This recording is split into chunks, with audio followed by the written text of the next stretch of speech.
A company can grow faster, report higher profits, and become less valuable. That sounds impossible, but growth can destroy value when it consumes capital without earning enough in return. Even more surprising, much of a stock's estimated value may rest on a few assumptions about the distant future.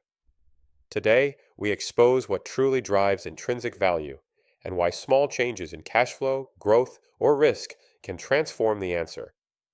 We are going to study intrinsic valuation using discounted cash flow models and value drivers. This is one of the most important topics in investments because it helps us answer a very practical question.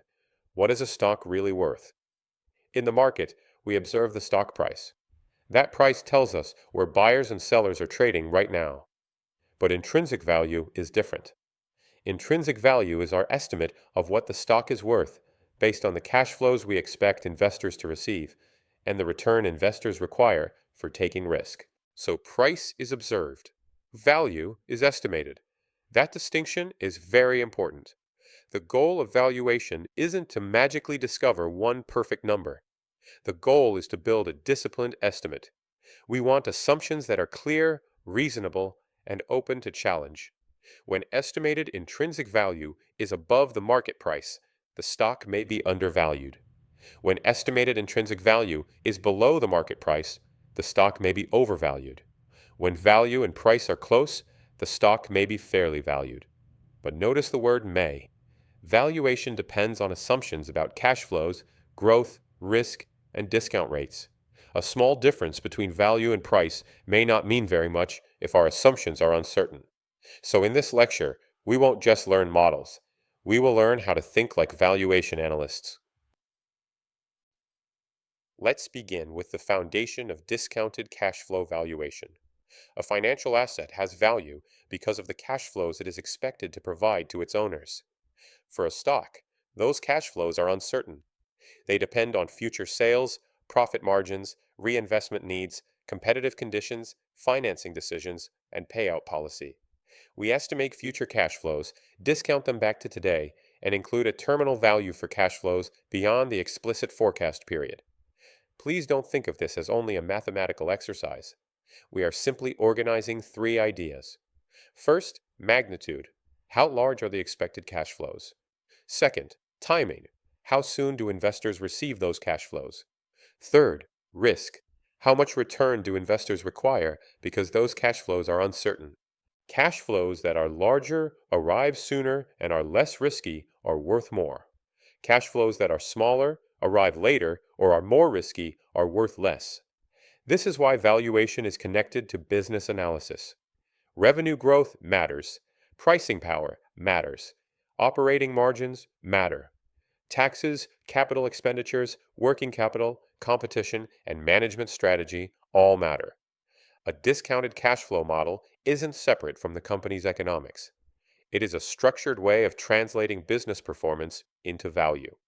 So whenever we value a stock, we should ask, what is the business expected to generate? When will it generate it? And how risky is that expectation? Now, let's clarify an important point. Expected cash flows aren't the same as accounting earnings. Accounting earnings are useful. They tell us a lot about business performance. But valuation is based on cash flows available to investors. Earnings and cash flow can differ because of depreciation, accrual accounting, working capital changes, capital expenditures, and financing choices. A firm may report positive earnings and still not create much value for shareholders. Why?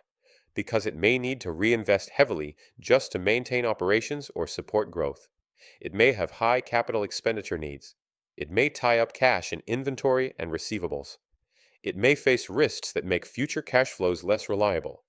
So the valuation analyst asks practical questions. How much cash can this business generate after maintaining and growing its asset base? How much must be reinvested to support expected growth? How much cash can eventually be distributed to shareholders without weakening the company? And how risky are those cash flows compared with other investment opportunities? This is where valuation becomes more than plugging numbers into a model. A company can look profitable on paper but still have weak valuation prospects, if it cannot convert profits into distributable cash flow. On the other hand, a company may retain cash today because it has attractive investment opportunities that can increase future cash flows. So always remember, earnings help us understand the business, but cash flow drives intrinsic value.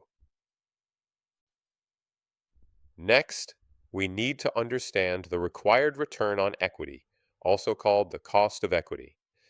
The required return on equity is the return shareholders require for holding a company's stock. From the company's point of view, this is the cost of using equity capital. This cost isn't an accounting expense. It doesn't appear on the income statement like interest expense, but it is still a real economic cost. Shareholders could invest their money elsewhere in securities with similar risk. To attract and keep equity capital, the company must offer an expected return that compensates investors for that risk. The capital asset pricing model is one common way to estimate the cost of equity. The formula can be shown in the background visuals, but the idea is simple. Investors start with a risk-free return, then require extra compensation for exposure to market risk. Other approaches can also be used. Analysts may look at dividend yields at expected growth, implied valuation models, or comparable firms. No method removes judgment. The discount rate matters because it directly affects present value. A higher required return lowers estimated value because future cash flows are discounted more heavily. A lower required return raises estimated value, all else equal. And here is a key rule. The discount rate must match the cash flow. Dividends and free cash flow to equity should be discounted at the cost of equity. Free cash flow to the firm should be discounted at the weighted average cost of capital. Matching cash flows and discount rates is essential for a meaningful valuation. Now let's discuss the dividend discount model. The dividend discount model values common stock as the present value of expected future dividends. This model is especially intuitive because dividends are direct cash payments to shareholders. If a company has a stable dividend policy, the model can be very useful. It reminds us that shareholders ultimately care about cash they can receive. Dividends are one clear form of that cash. But the model also has limitations. Many firms don't pay dividends. Some firms pay irregular dividends. Others return cash through share repurchases instead. In those cases, dividends may not reflect the full cash-generating ability of the business. This doesn't mean those firms have no value. A company can retain earnings and still be very valuable if it reinvests those funds at attractive returns and increases future cash distributions. A common version of the dividend model is the Gordon growth model. It assumes dividends grow at a constant rate forever. This model is most appropriate for mature companies with stable growth, stable payout policy, and a required return above the perpetual growth rate. The condition is important. If the growth assumption comes too close to the discount rate, the valuation becomes very sensitive and may become unrealistic. The managerial interpretation is straightforward. Higher expected dividends increase value. Higher sustainable growth can increase value. A higher required return reduces value. But payout and growth must be balanced. A company cannot simply pay out more and grow more forever without strong underlying economics. Many companies don't fit a constant growth pattern. They may grow quickly for a while, then slow down as markets mature, competition increases, or reinvestment opportunities decline. This is where multi-stage dividend growth models become useful. A multi-stage model separates the forecast into different phases.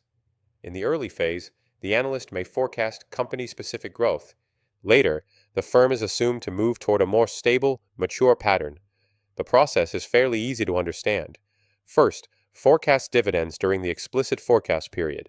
Second, estimate what the company looks like when it reaches a stable stage. Third, estimate the terminal value at the end of the explicit forecast period. Fourth, discount the expected dividends and the terminal value back to today. The strength of this approach is realism.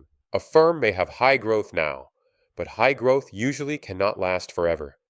Eventually, competition, market size, and reinvestment opportunities place limits on growth. The terminal growth rate should be economically sustainable for a mature company. Very aggressive perpetual growth assumptions are difficult to justify because no firm can grow faster than its economic environment forever. The transition assumptions are especially important.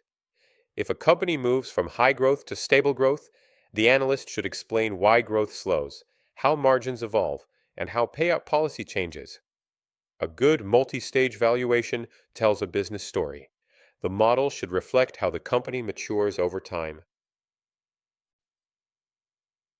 Now let's move from dividends to free cash flow valuation.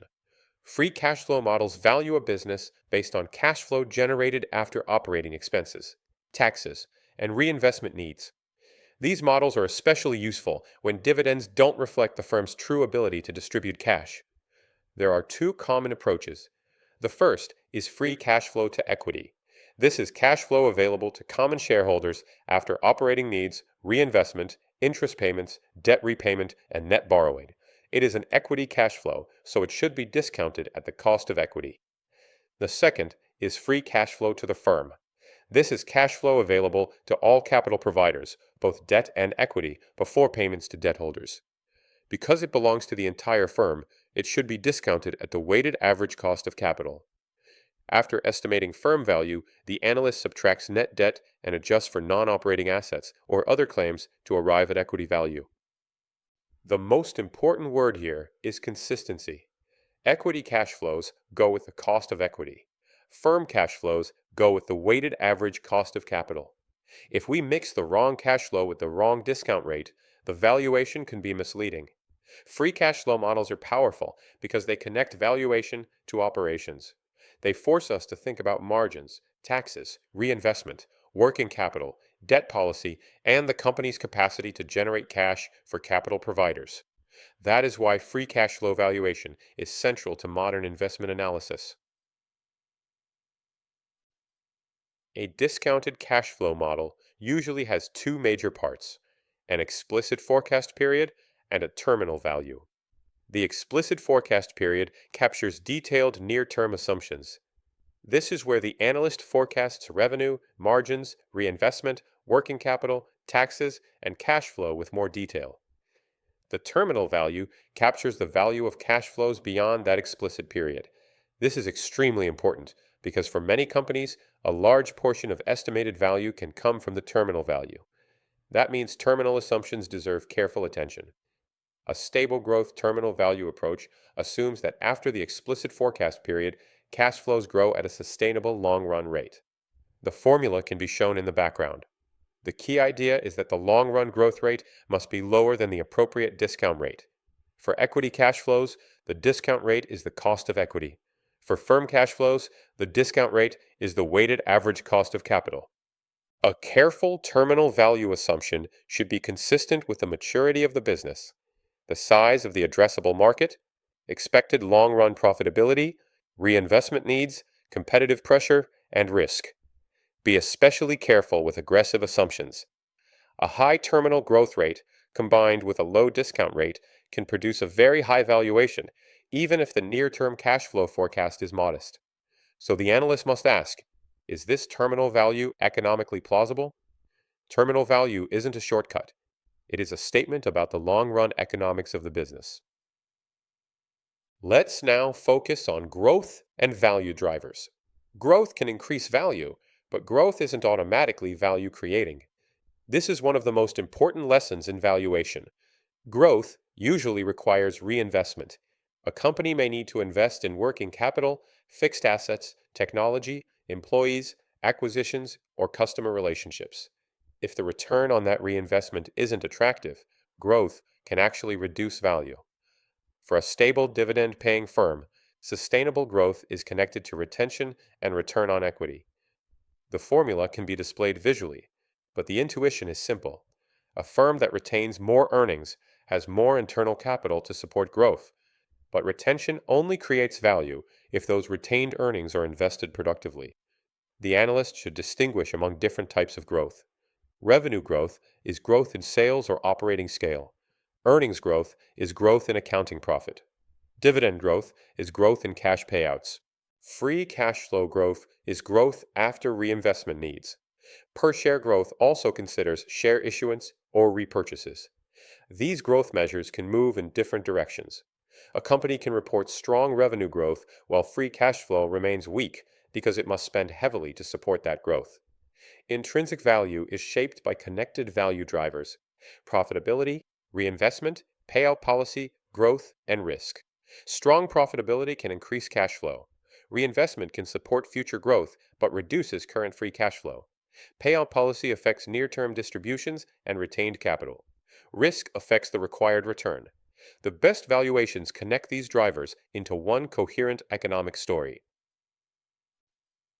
Finally, let's discuss sensitivity analysis and how to use intrinsic value in an investment conclusion. A discounted cash flow valuation isn't a single fact. It is the output of a model. Because the model depends on assumptions, we must examine how the valuation changes when assumptions change. Sensitivity analysis helps us identify which assumptions matter most.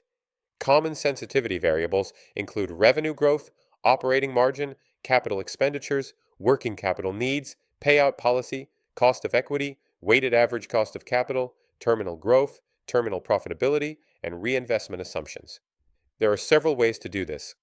In one-way sensitivity analysis, we change one assumption while holding others constant.